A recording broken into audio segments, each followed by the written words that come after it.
नमस्कार विद्यार्थी मित्रांनो, द लर्निंग लॅब या आपल्या यूट्यूब चॅनलमध्ये तुम्हा सर्वांचे मनापासून स्वागत। आज आपण इयत्ता 4 बालभारती पुस्तकातील प्रकरण 6 मायेची पाखरे स्वाध्याय संपूर्ण उत्तरासहित पाहणार आहोत। प्रश्न क्रमांक 1, एका वाक्यात उत्तरे लिहा। पाहुण्यांनी अगोदर जेवायचे का नाकारले? उत्तर, वसतिगृहाच्या मुलांनी केलेले जेवण चांगले नसेल म्हणून पाहुण्यांनी अगोदर जेवायचे नाकारले। वसतिगृहातील मुलांवर अण्णांची माया कोणाप्रमाणे होती? उत्तर, वसतिगृहातील मुलांवर अण्णांची माया आई वडिलांप्रमाणे होती। अण्णा आयुष्यभर कोणाच्या शिक्षणासाठी झटत राहिले? उत्तर, अण्णा आयुष्यभर गोरगरिबांच्या मुलांच्या शिक्षणासाठी झटत राहिले। कर्मवीर भाऊरावांनी कोणत्या शिक्षण संस्थेच्या माध्यमातून शाळा सुरू केल्या? उत्तर, कर्मवीर भाऊरावांनी रयत शिक्षण संस्थेच्या माध्यमातून शाळा सुरू केल्या। पुढील प्रश्न पाहण्या अगोदर व्हिडिओला एक लाईक तसेच चॅनलला सबस्क्राईब करायला विसरू नका। प्रश्न क्रमांक 2, काढलेल्या जागी योग्य शब्द भरा। संस्थेच्या आवारात एक मोठे वडाचे झाड होते। स्वतःची कांबळी त्यांच्या अंगावर घातली। त्या मुलांपैकी कितीतरी जणांना आई नव्हती। अण्णा, आपण खरेखुरे या मुलांचे आई बाप आहात।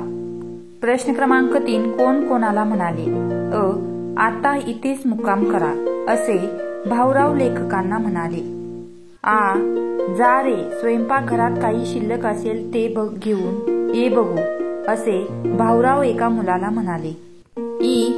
आपणास उदंड आयुष्य मिळो असे लेखक भाऊरावांना म्हणाले। प्रश्न क्रमांक 4, थोडक्यात उत्तरे लिहा। लेखक उपाशी आहेत हे समजल्यावर अण्णांनी काय केले? उत्तर, लेखक उपाशी आहेत हे कळल्यावर अण्णांनी एका मुलाला आज्ञा केली। ते म्हणाले, जा रे, स्वयंपाकघरात काही शिल्लक असेल तर घेऊन ये। मध्यरात्रीनंतर कोणता प्रसंग घडला? उत्तर, कडाक्याची थंडी होती। मध्यरात्री उलटून गेली। अण्णा उठले होते। त्यांनी हातात कंदील घेतला होता। प्रत्येक मुलाला झोप लागली की नाही, त्यांच्या अंगावर पांघरून आहे की नाही ते अण्णा पाहू लागले। त्यांनी पाहिले की एक मुलगा थंडीने कुडकुडत आहे।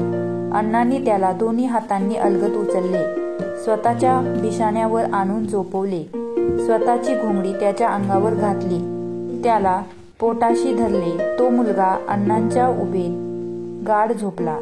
पुढील प्रश्न पाहण्या अगोदर आपल्या चॅनलला सबस्क्राईब करायला विसरू नका। सकाळी उठल्यावर लेखकाच्या तोंडून कोणते उद्गार निघाले?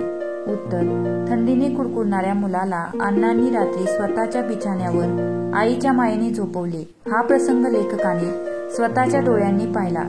सकाळी लेखक उठले व अण्णांना कडकडून भेटले। लेखक अण्णांना म्हणाले, आपण खरेखुरे या मुलांचे आईबाप आहात। या मुलांचे नव्हे तर या महाराष्ट्रातील गोरगरिबांच्या मुलांचे आपण पालक आहात। आपणास उदंड आयुष्य मिळो। प्रश्न क्रमांक 5, वाक्प्रचार व त्यांचे अर्थ यांच्या जोड्या जुळवा। 1, टाळाटाळ करणे, एखादी गोष्ट करायचे टाळणे। 2, पोटात कावळे ओरडणे, खूप भूक लागणे, डोळा लागणे, झोप लागणे, झटत राहणे, सतत प्रयत्न करत राहणे। प्रश्न क्रमांक 6, लेखकाच्या पोटात कावळे ओरडत होते म्हणजे लेखकाला खूप भूक लागली होती। आता खालील वाक्यातील रंगीत शब्दाचा अर्थ शिक्षकांच्या मदतीने समजून घ्या। भरपूर जेवण झाल्यावर नाना अजगरासारखे पडून होते। उत्तर, अजगरासारखे पडून होते म्हणजे खाल्ल्यावर अजगर सुस्त पडून राहते, त्याप्रमाणे नाना सुस्त पडून होते। दुपारच्या वेळी हळूच खाऊ घेताना बंड्या अजिबात आवाज होऊ देत नाही म्हणून त्याला सगळे मांजरीच्या पायाचा म्हणतात। उत्तर, मांजरीच्या पायाचा म्हणजे मांजराच्या पायाखाली गादीसारखी मऊ भाग असतो, त्यामुळे मांजराच्या पायाचा आवाज होत नाही। त्याप्रमाणे बंड्या अलगद पाय टाकत हळूच चालतो व त्यामुळे त्याच्या पायाचा आवाज होत नाही। प्रश्न क्रमांक 7, लेखकाला कर्मवीर भाऊराव पाटलांबद्दल अत्यंत आदर आहे, तसा तुम्हाला आदर वाटणाऱ्या व्यक्तीबद्दल 5 ते 7 ओळी लिहा। विद्यार्थी मित्रांनो, मी येथे तुम्हाला कर्मवीर भाऊराव पाटील यांच्याविषयी 5 ते 7 ओळी व्यवस्थितरित्या लिहून दिलेल्या आहेत। त्यामुळे व्हिडिओ आवडला असेल तर व्हिडिओला एक लाईक तसेच आपल्या चॅनलला सबस्क्राईब करायला विसरू नका। प्रश्न क्रमांक 8. सुरुवातीला एक वाक्य दिले आहे. तुमच्या मनाने पुढील वाक्य लिहा.